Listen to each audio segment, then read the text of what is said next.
Salam, mən Novador komandasından Yaqublu Yaqub. Beynəlxalq SAF 2025 innovasiya və sahibkarlıq kateqoriyası üçün təqdimat edirəm. Layihəmiz ağıllı istixana robotudur. Nə işə yarayır bu robot? İstixanalarda bildiyimiz kimi onlarla, yüzlərlə dipçəklər olur. Hər dipçəkdə müxtəlif bitkilər olur və hər bitkinin də torpağının müəyyən nəmlik səviyyəsində qalmağı məcburidir. Məsələn deyim, dipçək 1 30% nəmlikdə qalmalıdır, dipçək 2 40% nəmlikdə qalmalıdır. Robotumuz istixana daxilində altında 4 təkərli şassi maşın olacaq. İndi tam hazır deyil, hələ ki prototipidir. Maşın 4 təkər olacaq altında. Robotu istixana daxilində hərəkət etdirmək üçün.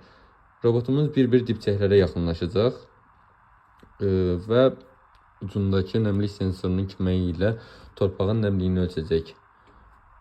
Əgər əvvəlcədən təyin etdiyimiz nəmlikdən aşağıdırsa, tutaq ki deyirəm, dipçək 1 yaxınlaşdı dipçək 1-ə, torpağın nəmliliyi 40% olmalıdır. Amma yaxınlaşıb sensor vasitəsilə görür ki, nəmlik 20%-ə düşübdür.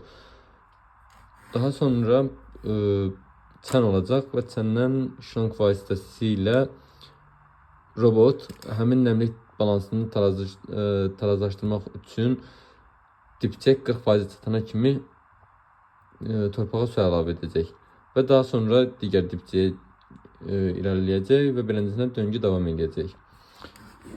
Quruluş haqqında danışım. Alt hissəni, yəni 4 təkərli maşın hissəsini, şassisini Arduino və 2 kanallı relay idarə edəcək. 2 motor çəkər olacaq. Üst hissəsində isə robotik qol DC motorlarla təchiz olunubdur. Bu DC motorları 2 ədəd L298N modeli idarə edəcək və bunlar da ESP32-yə bağlanacaq. Yəni əsas beyin bu olacaq.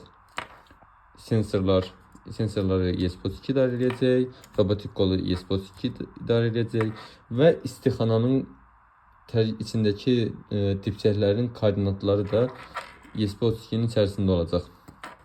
Yəni bütün verilənlər bazası bunun içində olacaq. Robotumuzdan bu qədər.